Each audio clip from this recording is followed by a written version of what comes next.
Good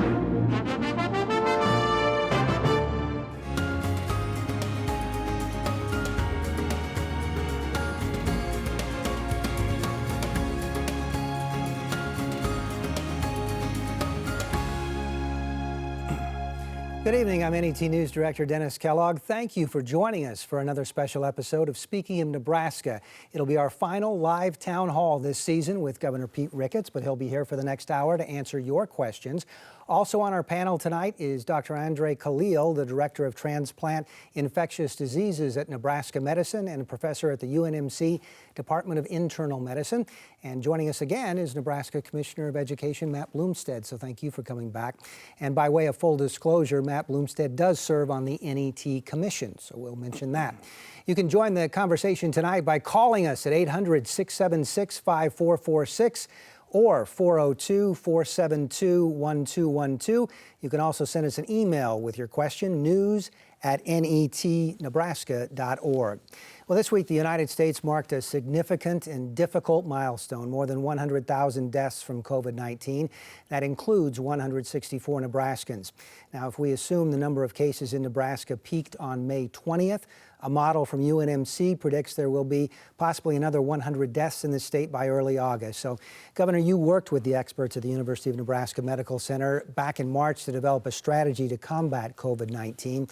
Tell me something that you learned along the way that has forced you to alter that plan. Has it changed in any way along the way? You know, the plan really hasn't changed. You know, when we go back to the beginning of March, when we had our first patient, when we sat down with the folks at UNMC and other public health experts that we had, it was all about making sure we preserve the hospital system. That this is a virus, nobody's got immunity to it, you can't stop it from coming. But if you can avoid a peak where everybody gets it all at once and goes to the hospital all at once, that's when you overwhelm your healthcare system. That's what we saw in states like New York. If you can slow it down and avoid that, then you can preserve the hospital system and make sure you can provide that hospital bed, that intensive care unit bed, or that ventilator to everybody who needs it when they need it. And that's really the strategy we've executed over the course of these last, almost 3 months now, with regard to making sure we put restrictions in place, starting really declaring an emergency on March 13th and the 10-person rule on March 16th. Up until this point, we're still under the 10-person rule, all these weeks later now, and that will only be lifted somewhat next week on Monday when we go to 25 people. But still keeping in a fairly restricted way the number of people can be in a gathering. And that's what's helped us slow this down and what's helped us be able to preserve the healthcare system. And where we've needed to, we've moved people, from Grand Island, we've moved hospital patients to Lincoln or Omaha to make sure we had room at the Grand Island Hospital, CHI St. Francis, and the staff there did a wonderful job. They worked very hard to be able to accommodate all those folks. But that's really what we've done, is manage it around that really guiding principle, that North Star of preserving the hospital capacity so that we could accommodate people who were coming in. So there was no major shifts along the way. You think UNMC got it right from the beginning in working with them? Yeah, I mean, there were some things that we did differently. We had to, we didn't anticipate at the beginning. When you start getting into issuing directed health measures, there's details you don't think about. You say, okay, we're going to limit it to 10 people, and then people say, well, what about this? What about that? Does 10 people include the staff in my business, or is that 10 customers? So there are kind of modifications you make along the way to be able to accommodate the real world, but the general principle of limiting large gatherings to slow the spread of the virus, and that's again why schools were operating without students early on. March 9th, Fremont, Mark Shepard did a great job of making a call to, go into spring break early in Fremont as an example of some of the great local decisions we had. That's all around trying to prevent those large groups, and that's really what we've been focused on, is prevent those large groups, prevent ways from having the virus spread, slow it down, and preserve the healthcare system. So really, we've maintained that plan for these last 3 months, and it's worked. Dr. Khalil, you are a principal investigator of a major drug trial for remdesivir, a treatment for COVID-19. Preliminary results from your trial seem to be very encouraging, with more than 1,000 patients enrolled in the study. Remdesivir reduced recovery time by 4 days and reduced mortality by 4.8%. So do we have enough data from these preliminary studies to be confident that this drug is effective as a treatment? I believe so. I think that we have a great experience here. I'm proud to say that the University of Nebraska enrolled the very first patient of this trial in the whole world. I mean, this trial was done in about 11 different countries. We enrolled our first patient February 1st, and after that, over 1,000 patients all over the world. And I think the results are, very solid. It's something very important. Not only we achieved a significant 4 days faster time of recovery. And, sometimes you think, okay, what's 4 days in the scheme of things? Well, when you think about that, most patients that are severely affected by the disease, and these are the patients that were enrolled in the trial, will need to be in a hospital for about a couple of weeks, sometimes even more. 4 days is 4 days basically that you're going to be off the machine, the artificial lung, 4 days out of the oxygen, out 4 days out of the hospital. So these are 4 days that could be eternity in somebody that's sick and ill with this disease. On top of reducing the disease by about 30 to 40% in terms of recovering time, now you can free the healthcare system to bring more patients to the hospital, because now you have 4 more days that you're going to allow your hospital, your healthcare system, to bring more patients sick. And this is what did not happen in New York and Italy, in which the healthcare system got completely overwhelmed. They could not discharge the patients from the hospital. And now, patients that are needing a hospital, they die. They die inside a hospital, they die in the yard, they die in the streets because they could not get a bed in a hospital. So this is a medication not only will reduce your disease time, but also will allow the healthcare system to be more efficient. In addition, very important, I think sometimes we forget this, in regular times outside an outbreak, we learned for many, many years that for every day that you stay in a hospital, that you're required to be hospitalized, you increase the chance of hospital complications. So we're talking about if you stay in bed for more than 1 or 2 days, you increase your chance of blood clots. If you stay in bed for more than 1 or 2 days in a hospital, you increase your chance of hospital-acquired infections. If you stay in bed for more than 1 or 2 days, you increase the chance of drug administration errors that happen in every hospital in the world. So not only you prevent the disease to be long, but also you prevent the patient to have all these hospital complications that occurs every day that stay in the hospital. So, and in the severe patients and the patients that actually were the most ill in the trial, the time to recover was reduced by 6 full days. So I think this is all something all good news. This is not a cure, this is not a magic bullet, but this is a solid, efficient treatment that my hope is that will become standard of care in the near future. And how long are most people on remdesivir? So in the clinical trial, we allowed patients to stay up to 10 days on the medication. But some patients, let's say, if they improve in 4 or 5 days, they can, stop the medication, they can go home. So the medication is basically, this medication will be given only to patients that are required to be in a hospital. The moment they feel well, as most of our patients end up feeling well, they can go home and they don't need to continue the medication. This medication will be used only through the vein inside the hospital setting. All right. Commissioner Matt Bloomstead, most districts just finished the school year within the past couple of weeks, but people aren't looking at summer. They're already looking ahead to fall and thinking about fall. So there's no question that it's going to look different when August comes around. Several state colleges have announced that they're going to start the fall semester early, eliminate fall break, and end by Thanksgiving. University of Nebraska President Ted Carter has said he's looking at that as well, and he may have a similar plan for the system's 4 campuses. Is that something that secondary and elementary schools could look at for the fall? So first of all, really, schools are thinking about summer. We actually just released summer guidance for summer learning environments, with really the intention of being able to understand what the environments have to look like ultimately, ensuring that they can return to a position where they can start to do that opening. School leaders have been talking about what's the calendar need to look like, how do we do that? I do think it's interesting to kind of think about what the projections may be going into the fall and think about those times. But our school students from an elementary and secondary level are, not leaving their campus and then going further away. And so there's probably going to be some different considerations with what we do on those calendars.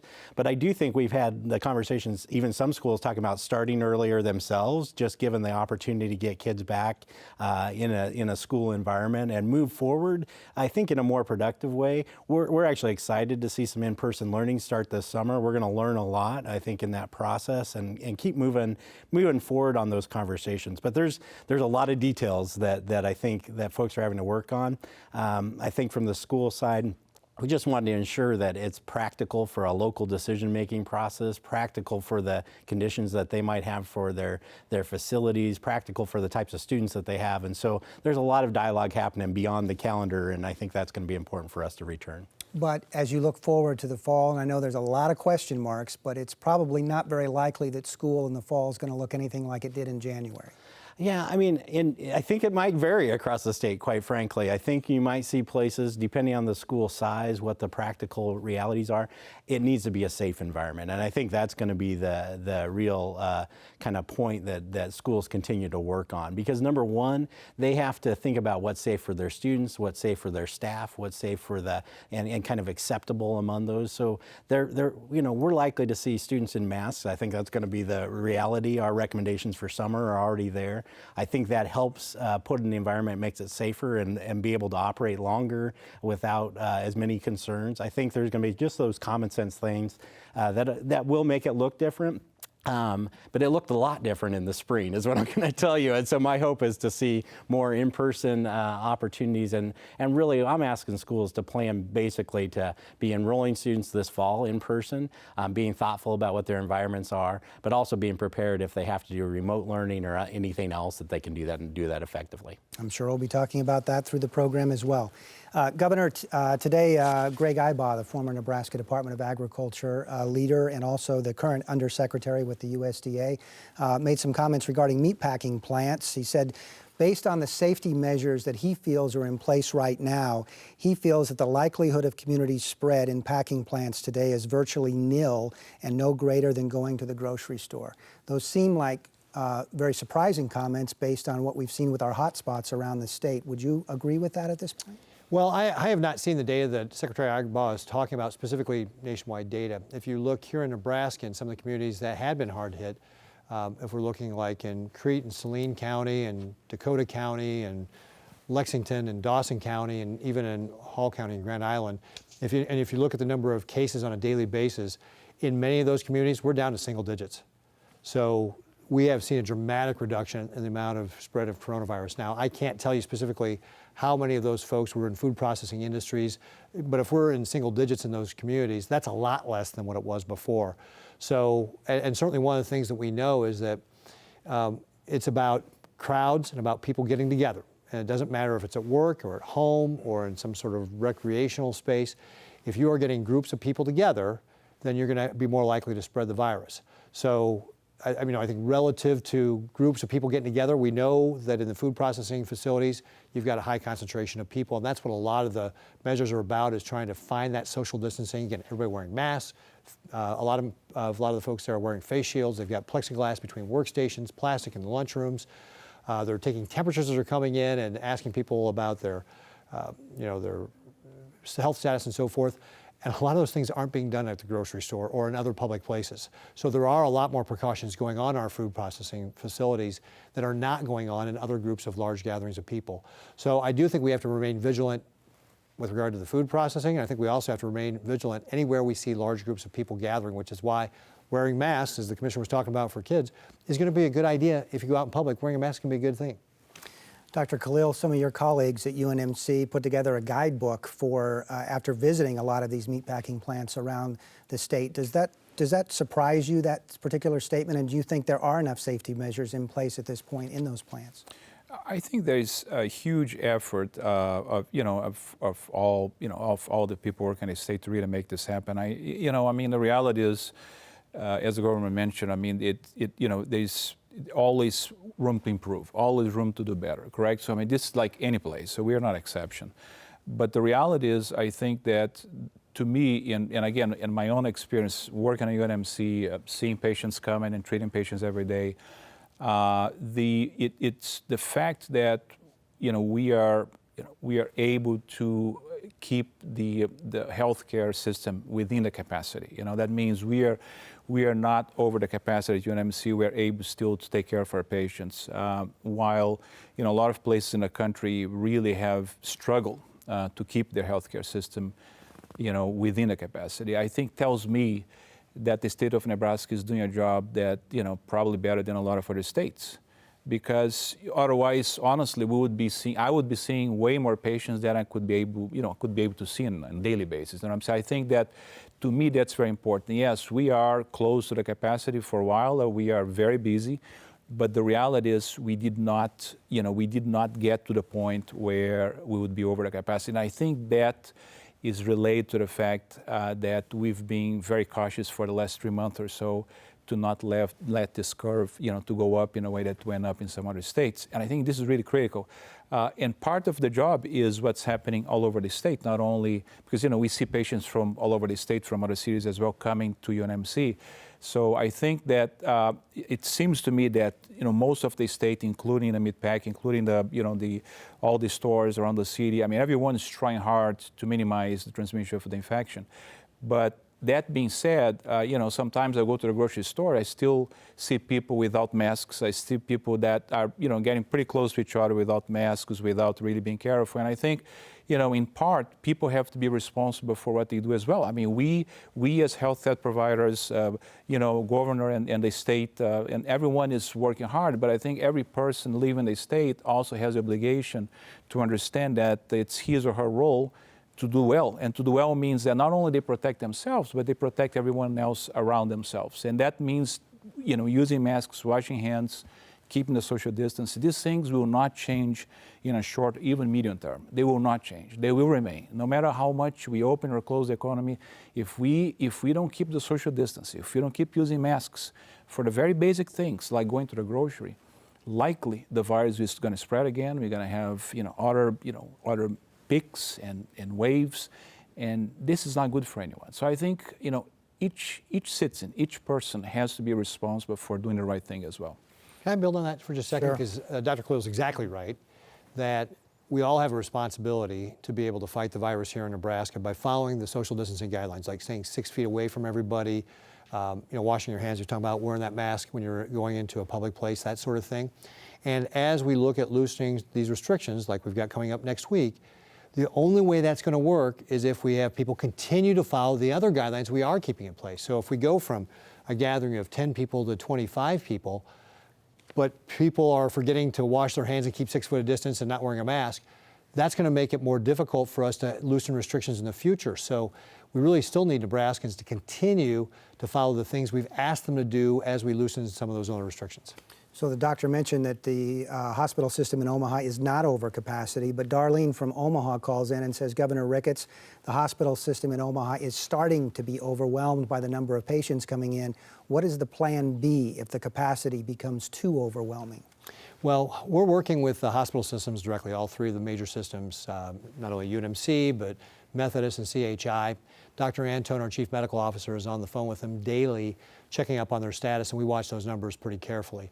So I think we got to keep in perspective something. So as of noon yesterday, there was 158 patients in the hospital, all the hospital systems, in the Omaha area.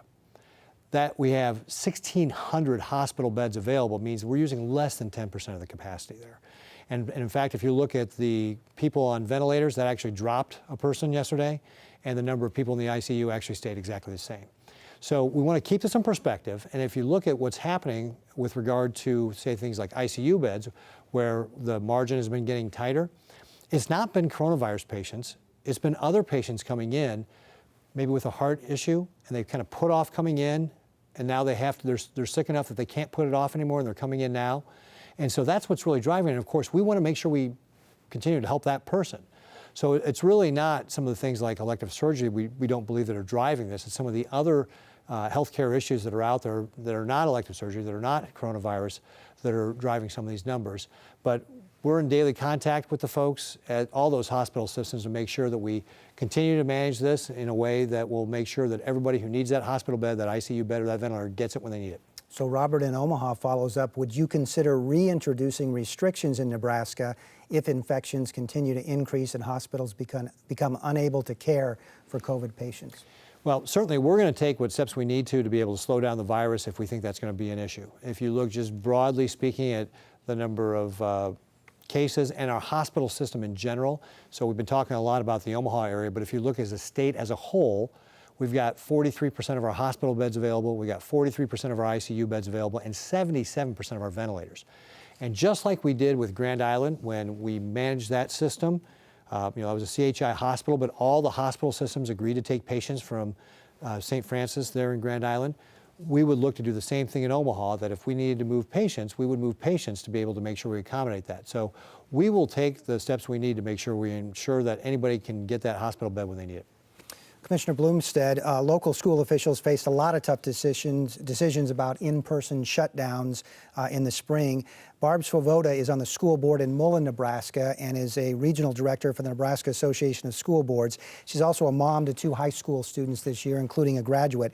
So Mullen schools chose to continue to grade students in the upper grades. We asked her how she felt about that as both a parent and a school board member.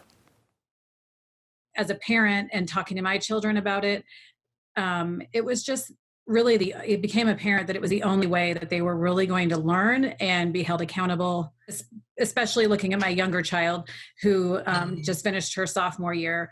I think that probably some of the things that benefited the grading were the fact that she was still learning. It wasn't in the classroom and it wasn't ideal and nobody liked it, but she was still learning the content so that she can move forward, so that when she begins this fall or whatever that looks like, that she'll be ready to go and have the knowledge she needs, to maintain where she was at. So Commissioner Mullen seems to be in the minority of Nebraska districts that took this approach, though. Only 18% decided to maintain their regular grading system. Some switched to a pass-fail system, while others used the letter grade the student had earned before the school closed. So what factors go into that decision, and how much did the Department of Education get involved in that decision? Yeah, we definitely provided guidance relative to the grading and what schools might do.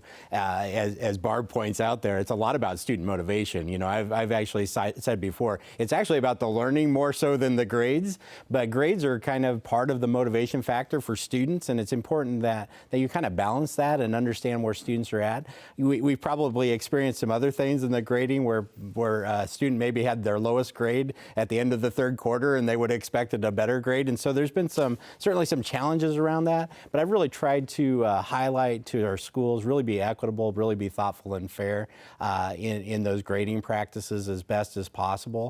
It was an unusual circumstance. A lot of people started school on a week and had no idea that they'd be closing by the end of the week. And I think that balancing act, schools really did a remarkable job. And I think the other challenge is just ensuring that students got what they needed to advance. And that was a big part of the conversations I know I had with the governor at that time, ensuring that they were really getting those opportunities to learn. And that became more of our focus than grades specifically. And we had a question, too, about special education, because you're required to provide equal opportunity to special education students, and probably not able to do that on such short notice in some districts. Yeah, it was definitely a challenge, and I've been in national conversations about Nebraska's approach to how we address the free and appropriate public education for our special ed students.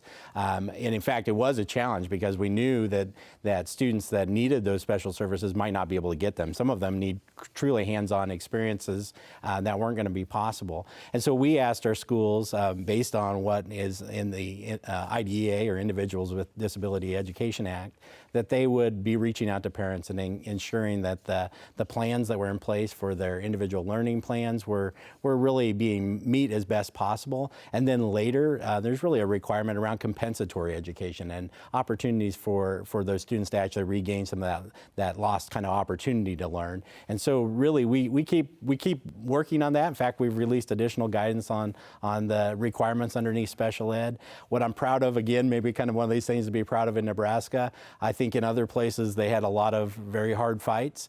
We continue to work with all of the stakeholders, all those engaged. Doesn't mean we're perfect. I mean, I know we have some challenges, but the reality is it's been our driving point to really be people first in how we're thinking about addressing that, and that that certainly includes special education. And do you think that from what you've learned in the spring, are you going to be able to better approach that in the fall? Yeah, I actually think we really have established some best practices on how that can work. And again, key part of this is really much more about communication than the services themselves. Really being honest with the parents and students, really having this opportunity for teachers to engage as best possible has made a world of difference in those schools where they've done that. Governor, we've already had 2 phone calls on this topic, this one from Jill in Lincoln. When will restrictions on visiting relatives in retirement homes and assisted living communities be lifted?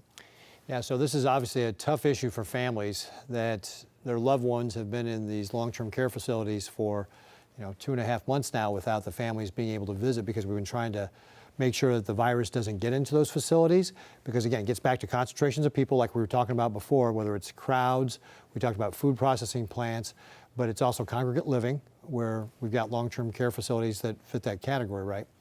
And so we know that for the health and well-being of those residents, we need to start figuring out how to do that.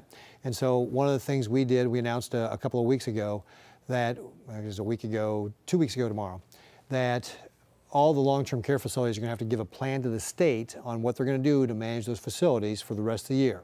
Now, they've had emergency plans, but this plan is also supposed to consider what are you going to do around issues such as family visitation and mental health, which are linked together there. So we've worked on that template with the industry. We're going to be sending that out to folks. They're going to have to respond back to us and share what those plans are and how they're going to start doing that. And I got to tell you, this is a big topic. I actually was on a call earlier tonight with other governors, and this was one of the topics of how do you allow that family visitation? What are some of the ideas that we could do? Because we've got some of our governors are impacted by this, where they've got family members that are in long-term care facilities that they haven't been able to see. So we know this is a tough issue for the families. There's just no easy answer on this, and we're looking for creative solutions to be able to do it, and we're going to be working with the industry to come up with some solutions. Well, Dr. Khalil, we know this is a vulnerable population. Do you see any way you can allow this socialization to take place and still keep that population safe? It's going to be a very slow process, very cautious process. I think that the way that this virus disseminates is by just crowding. I mean, that's the principle, as the governor mentioned, in any place. I mean, it could be in a meatpacking plant, could be in a nursing home. And I think that all the nursing homes are going to have to be very cautious about allowing visits that very small number of people coming in, coming out, making sure that people are not sick when they go to visit their loved ones. So it's gonna take a lot of efforts within each one of these places. People within each one of these places are going to have to work hard to make sure they protect the vulnerable population. So I think there is a role for the state to do this, but again, coming to the individual responsibility, every nursing home, every place is going to have their responsibility to make sure that they don't allow, because people get excited, I have my cousin, I have my brother, we want to get together, grandma is there, grandpa, everybody gets excited. Oh, I'm sorry, I mean, you can get excited, but all of you cannot go in, this is not going to happen. So this is going to have to be really monitored within individual level in each one of these places, and I think that's something that it's never going to be enough to, be cautious in each one of these places. So do you see this going on for months and months? I do see this going on for months and months, because this is a population that still will remain vulnerable. So let's say, even if everything, goes well, let's say our curve comes down very nice. Remember, when the curve starts to come down, still means that we have about half of the outbreak to go. I mean, I'm saying, when we reach the peak and come down, we still have a lot to go. So even though the situation is better, the spread is much lower, the people that are vulnerable, even with a slow spread, they can die, they can be affected. So, all the vulnerable people, the elderly, the immunocompromised, they're gonna have to be very vigilant. Even if once we start to open things and things look better for the whole state, for the whole country, they will need to be very vigilant, because they will still be targeted. Why? Because at this point, as we know, just around 5% of all the American population is immune to this virus, correct? So still 95% of us are susceptible to the virus. And the elderly population, immunocompromised, are in this 95% as well. So it's going to be a long process for all these communities, no questions about it. All right, you're watching a special episode of Speaking of Nebraska with Governor Pete Ricketts, Dr. Andre Khalil of UNMC, and Nebraska Commissioner of Education Matt Bloomstead. You can give us a call. The number is 800-676-5446 or 402-472-1212. You can also send us questions on social media. You can find us on Facebook and Twitter at NET News Nebraska. As we've reported the past 2 weeks, the weekly number of new COVID-19 cases has been going down statewide, but so far this week, the numbers are on track to increase slightly compared to last week, with about 1,200 new cases as of Thursday afternoon. Douglas County has been identified as an area of concern because of the increasing cases there throughout May. Those numbers did start to decline last week, but are on track to increase a bit by the end of this week. And in Lancaster County, the number of new cases increased last week, but appears to be dropping off so far this week, with just 32 new cases confirmed as of Thursday. 92 cases confirmed as of Thursday. Both the Omaha and the Lincoln areas are set to enter phase 2 of reopening starting on Monday. Governor, are you concerned that loosening restrictions will increase the number of cases even more and possibly overwhelm that healthcare system more quickly than it can react?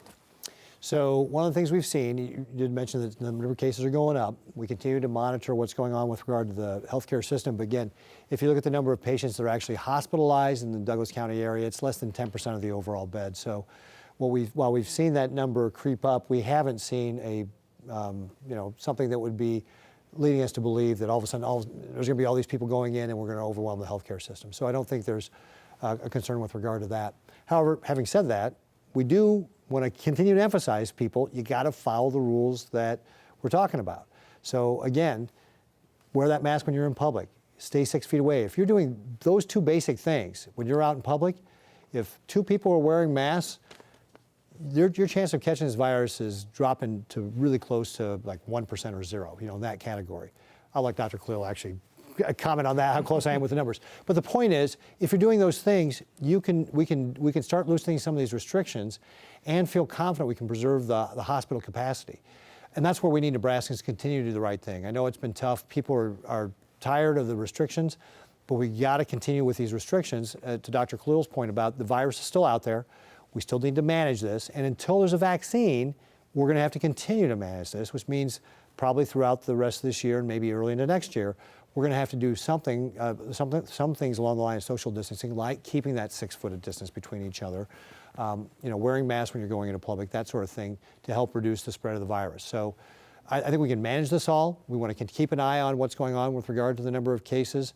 Obviously, Douglas County is our largest population base, so we're going to continue to pay attention to the hospital capacity there, and we'll work with Dr. Adipur, who's the public health director there. So we're going to remain in close contact with this. I think it's all manageable, but again, we need people to continue to follow the guidance we put out there with regard to the social distancing. Dr. Khalil, are you comfortable with the trend line we're seeing? I think the situation is the following. It's very simple. This is not rocket science.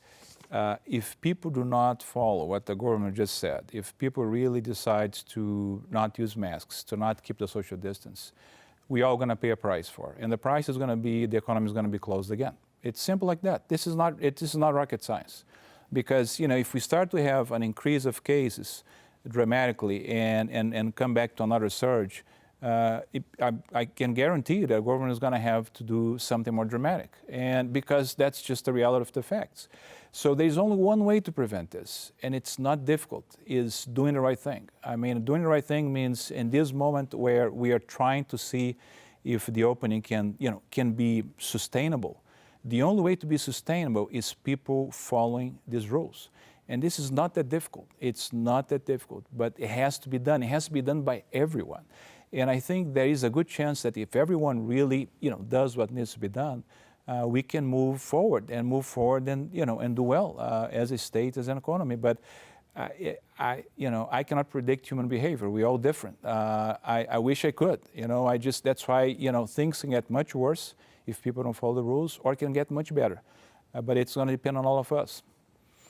Commissioner Bloomstead, Nebraska's guidelines for reopening schools reference the CDC's guidelines. The CDC says schools should only consider reopening if they can screen students and employees for signs and symptoms of COVID-19 daily, if all employees wear a cloth face covering, if they can encourage physical distancing with spacing and breaking down into smaller groups, if they have flexible employee leave policies, a long list of other recommendations.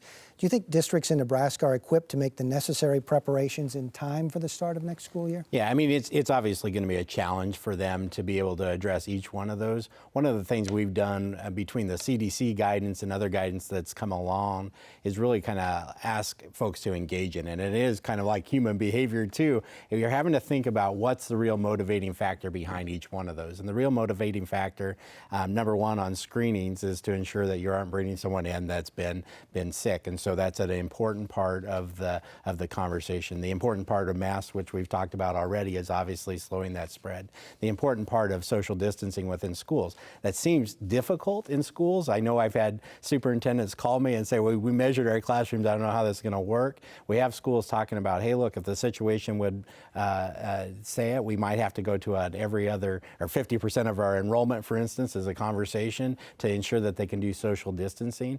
I think there's so many different factors. I think what was overwhelming for folks in the CDC guidance was there's 23 pages of a lot of details. One of the interesting ones is like plexiglass in buses to protect the driver, perhaps. Well, I'm thinking, well, is plexiglass the right thing? What about some other type of screen, right? I mean, what other, because actually you create a whole bunch of different other challenges. So we're asking people to go, what's the real practical application of this? How can we make that work within the schools as we have them now? Well, let me ask you about busing in particular, because if you try to social distance, that probably wouldn't work real well with kids on a bus. But even if you do that, you put fewer students on the bus. Does that mean you need more buses and more bus drivers? It might mean that you have to think about your schedules in a little bit different fashion than you maybe have in the past, and think about those different routes in a different way.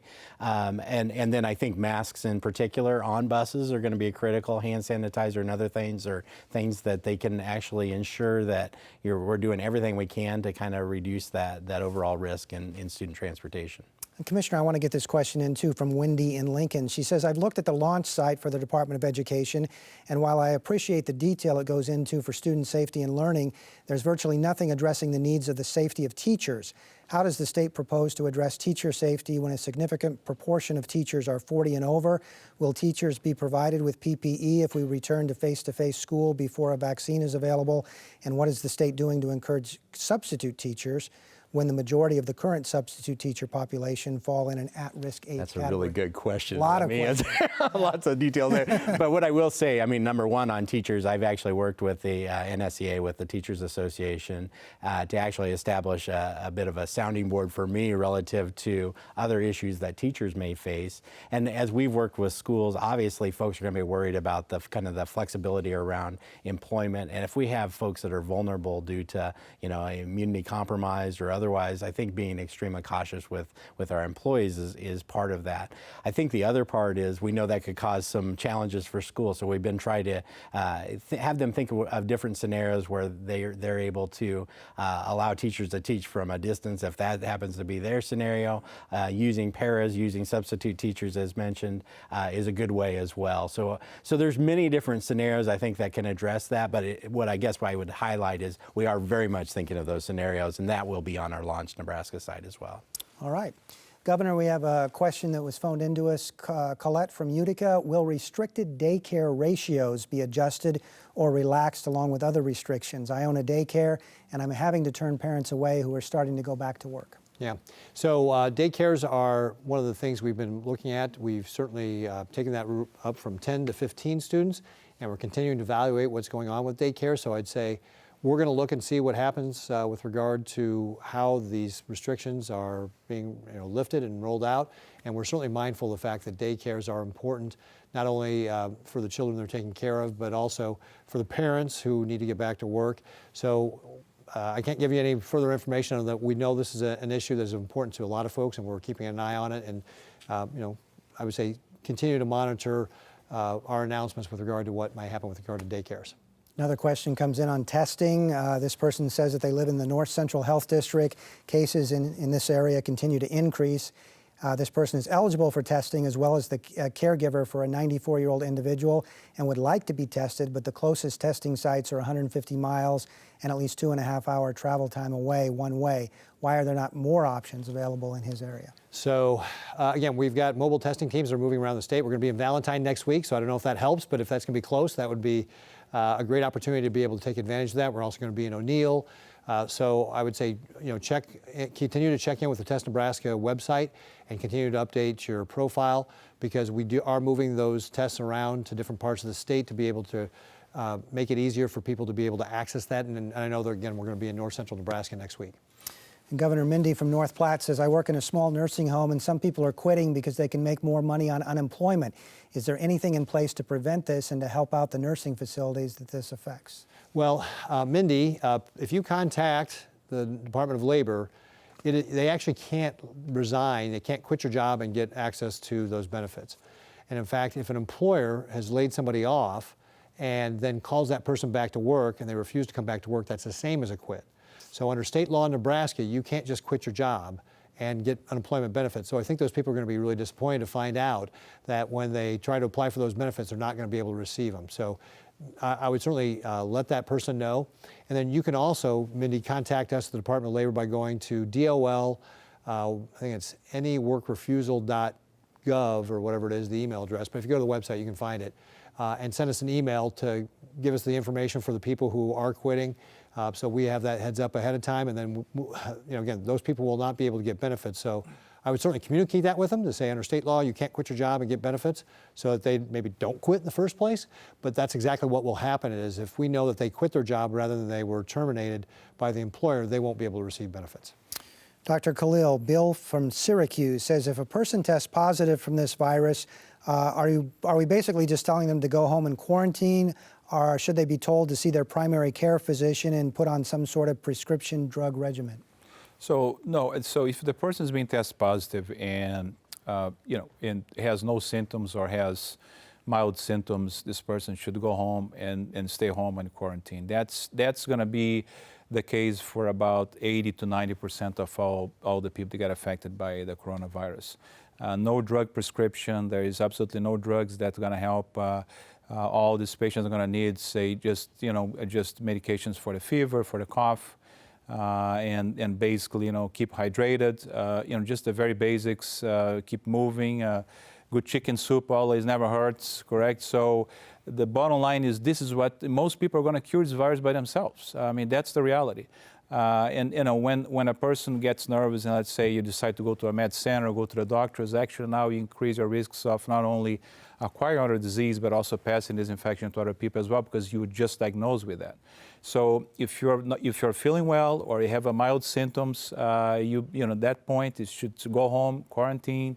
And if you get sicker, if you need to go to the hospital, you're going to go to the hospital. But if all you're going to have is a mild disease, as a lot of these viruses, stay home and during the next 10, 14 days, everything's going to pass. You're going to cure the virus without any need for any drug prescription. And once you have COVID-19 and you get over COVID-19, do we have any idea about that immunity? How long does it last? No, it's a good question. We do not know the answer at this point. It seems that the immunity really changes from people to people. So some people are going to have a very light formation of antibodies, immunity after the infection. Some people are going to have a very heavy response. We don't understand why some people why people have this different response. But the bottom line is because we know that you could have a very small immunological response to the virus. It means that some of us could be it could be at risk to acquire the infection again at this point. So this is not a green card to, once you have infection, say, I got the infection, I'm done, I can do whatever I want, because actually we already know some other viruses that never provide that immunity. So until we learn more, we have to assume that you could be reinfected and you could still pass this infection to other people as well. So I think at this point, we don't know enough to understand the immune aspects of the virus. Governor Ricketts, this question in from Omaha. The drivers at metro area transit should be protected by the placement of plexiglass to prevent the spread of COVID-19. As of Tuesday, I haven't seen any installed on buses. I also think passengers should be required to wear a face mask. Governor Ricketts, is this something you could address with the company for the safety of our family and friends who work on the front lines in transportation? So I think that those kind of steps are great precautions, and that would actually be something to take up with the city of Omaha, since they're the ones that are running the metro system there. So I certainly encourage, reach out to your mayor's office and talk to them and see what their plans are. They may have plans already in place to take some of those steps. Janet from Omaha asks, can we get a breakdown of hospitalized patients by age? Is it a majority nursing home patients? So that's also a great question with regard to the data. We are looking to acquire better data, and specifically around hospitalization of data. So I tell her, just stay tuned. We're going to be doing more on the public dashboard with regard to data. So we're working to get some of that information. Obviously, we were prioritizing other things earlier, but now that we're getting this into a place where we're managing it, we're looking to provide more of that data to the public. And you were hoping, I know, to have data by race by the end of the month. Do you think that's going to happen? We will be having an announcement on that tomorrow, as a matter of fact. So wait till tomorrow. Come to my press conference. Watch my press conference tomorrow at 2 o'clock Central Time. If you Dr. don't mind, Clell? just to compliment the governor, I think that what happened in our clinical trial over the country, we noticed that close to half of the patients enrolled in our clinical trial were age 40 to 65. So this is very different from the cohort that came from China initially in January and February, in the sense that we are seeing in the U.S. a much younger cohort of patients being affected by this virus. So this is definitely not a virus that is affecting only elderly people in our country. It is affecting middle-aged, and including we had a substantial portion of patients that were 18 to 40, 45. So the point is that age is an important factor, but it's definitely not the only factor that is going to affect the risk of acquiring this disease. Just because you're young, you're not immune from having a bad, Absolutely. a bad effect with the virus. And that comes to what we talked about, social, social distancing and masks. Sometimes, young people tend to feel a little more, Invincible. Edge is stronger. It's part of being young. It's normal. But I've seen a lot of young patients very sick from this infection all over the country, here in Omaha. So being young is not a full protection at all for this virus. Commissioner, I want to talk to you about the achievement gap a little bit. We know that it's there. With what happened in the spring, and we know that not all students participated in the distance learning. Are we facing a situation where, after that happening in the spring, and then we all know that some of that is lost over the summer, some of that retention is lost, are we facing a situation where we're going to come back in the fall and our kids are really going to be at a disadvantage? Well, some of our students, I mean, obviously, depending on kind of circumstances where they were academically and otherwise, we're going to have some challenges to overcome. What I want to highlight, though, is wherever students are at, we're going to work on accelerating their learning. I think one of the big conversations around the country is we actually can't take this moment in time and assume that we go back exactly the way that it was before, for a lot of different reasons. But even from an education standpoint, I've always believed in really trying to personalize as much learning, accelerating every student's abilities to do that. We've probably learned some things in this environment that are helpful. In fact, even with our students with disabilities, we've learned some things that in some cases, they actually were more thriving in this environment. For us to create these blended learning environments, these opportunities for us to really focus in on what each student needs is going to be critical in recovery, but actually has always been critical in education. One of the things maybe I'd add just at the end is we're really looking at how we can assess where students are at in an effective way. We're actually transitioning our whole state assessment contract to be focused on the ability to know where students are at, help them with any unfinished learning that they may have missed in that time frame, and really get focused on what those students need individually. So we know that the local school districts are doing a lot of talking and a lot of thinking about what the fall is going to look like, but we hear a lot of things that are being thrown around out there. Alternate days, half-day school, small groups that stay together all day long, individual plans where some students stay at home and others are in school. Can you talk about some of the things that are seriously being discussed? Yeah, I mean, and I think all of those have had kind of weighty conversations so far about what really makes a difference, and doing this at scale, and for all the reasons, right? We don't want schools to be a place where we're suddenly spreading the virus. So all the thoughtful nature that's going into it, looking at alternating days, looking at trying to keep maybe schedules somewhat different relative to students, maybe thinking about what I call cohorting students or keeping static groups of students together. a lot of that is actually so when you might have a virus outbreak, that you're able to backtrack through that and understand and actually restore that education system as quickly as possible. So it's this balancing act between public health and what schools are doing. I mean, calendar matters, I think, more for the bigger picture part of the equation, but at a school level and a classroom level, it's what we're doing to individually ensure that each student is safe and not spreading the virus, and that we're thoughtful about that. So the littlest of things make a huge difference in the possibilities for schools. Dr. Khalil, I want to ask you about remdesivir again. You've worked so closely with the clinical trial with this. Is that the best drug that's out there right now for treatment? And not just for treatment, what's out there for vaccines? What's the outlook for that? So remdesivir today is actually the only drug that has shown benefits in a clinical trial. What I mean about clinical trial, this is very important because unfortunately in the last 3 months or so, we've seen a lot of pseudoscience, a lot of poor science. And, I want to make sure that Nebraskans understand what good science, reliable science is, and that's what we've done here at University of Nebraska. That means that this is a study that had the two magic words. It's called randomized control. Means that nobody picked who is going to be in the trial or not. That's why we randomize the patients. Controlled means we have always a comparator group to see how the drug works or not. So these are incredibly important part of good science.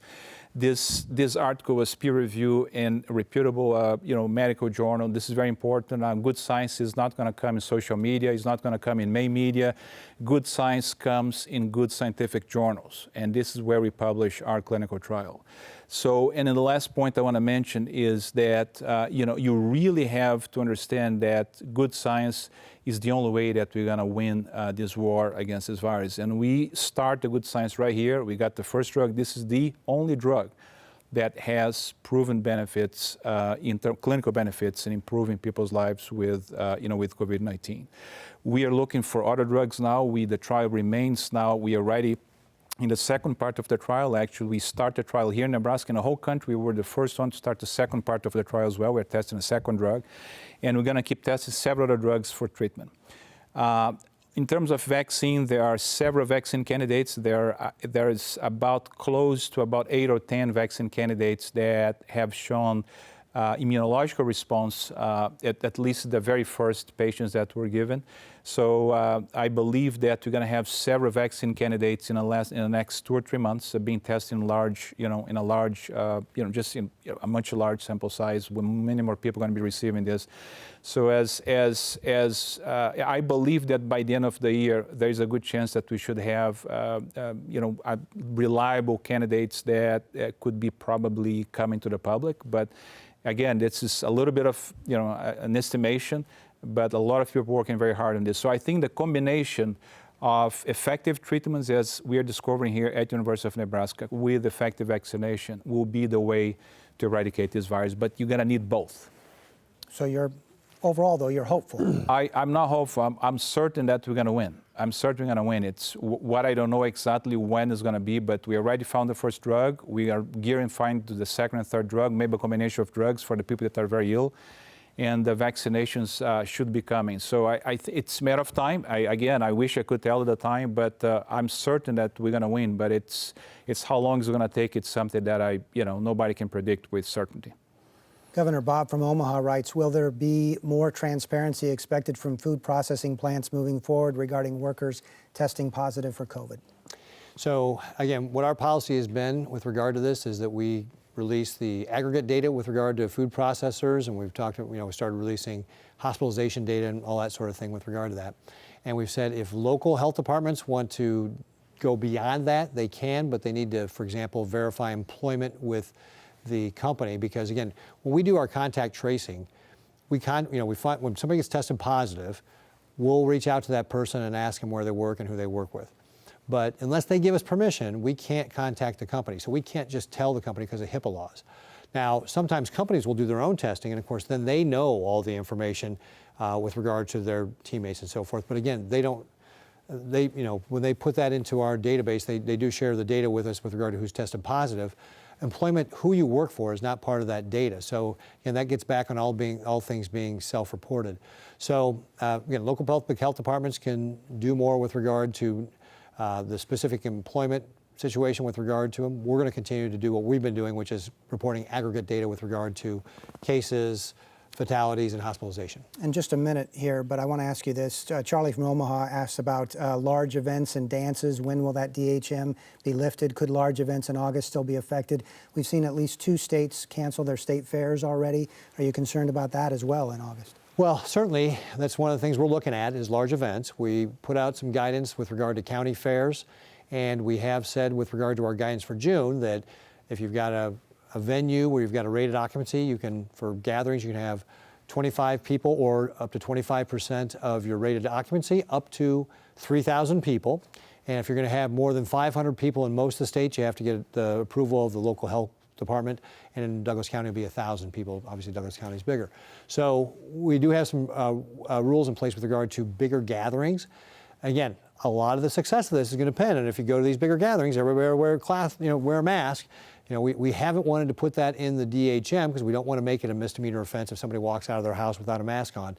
But folks, if you're going to go to these events, you got to wear a mask. So if you want to see larger events in August, you better be following the rules here in June and July to be able to make that possible. All right, stay tuned. So, well, as we wind down this 10th and final episode of, at least for now anyway, of Speaking in Nebraska COVID-19 Town Hall, we do want to say thank you to Governor Ricketts for taking an hour each week to answer questions from our viewers and listeners. We certainly appreciate that, so thank you very much. Well, thank you very much. I appreciate having me on. It's been a great opportunity to be able to talk about what we've got going on here at the state to slow the spread of the virus. And I appreciate the opportunity to be able to have so many great guests on as well. It's been great.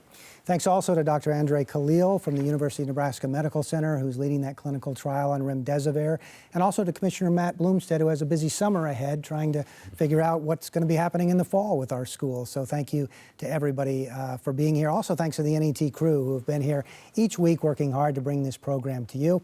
We do want to remind you can watch tonight's program online at netnebraska.org/coronavirus. Now, next week on Speaking of Nebraska, we want to share your COVID-19 stories. The pandemic has impacted every single Nebraskan in some way, so let us know how your life has changed over the past 3 months. Record a short video. You can do it on your cell phone. Send it to news@netnebraska.org. And if you want more details about exactly how to do that, you can go online to netnebraska.org/coronavirus. Then you'll want to watch that very special episode, Your COVID-19 Stories, a special episode of Speaking of Nebraska.